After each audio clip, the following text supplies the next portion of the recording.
Hey folks, this is another video. It's a short one. I'm trying to keep everything under 5 to 3 minutes. Okay, now, modern refugees showed a tea ball. That's basically a little ball on a chain and you put in your tea. Now, this is an antique. Okay, let me check.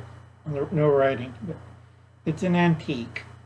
And what it is, during cowboy days, they would grab their tea.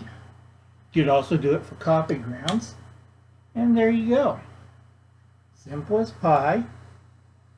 Put that stuff in, and you stir your spoon inside the hot water or pot, and you make tea.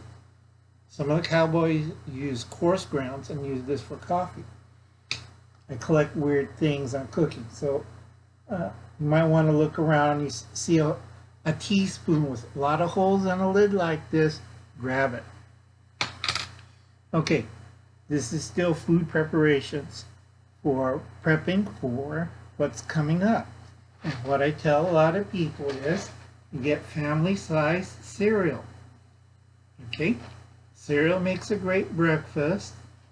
If you add fruit, dried fruit or freeze-dried fruit, that's fine, not a problem.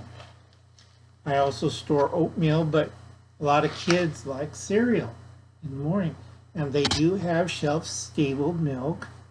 And this frog cat, they have vegan milk too, like acorn, or I mean almond, not acorn. Sorry, it's late at night and the clown's tired. Like almond milk, hemp milk, all the plant-based milk.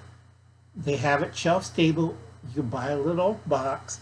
It fits into your closet as long as it stays under 70 degrees.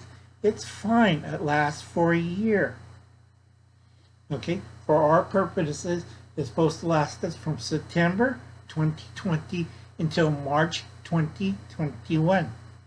Simple as pie. So you have 2 boxes of cereal a month. Okay, Uncle Alan's old and he likes Rice Krispies and also Cheerios. So I buy at least 2 big boxes or family-sized boxes of them. I either have powdered milk or I will have a plant-based or dairy-based shelf-stable milk. Simple, easy. Okay, and then you add any flavor you want, honey, sugar, whatever. So that's about it. I have one more video and that's coming covered soon. So I'll catch you later, folks.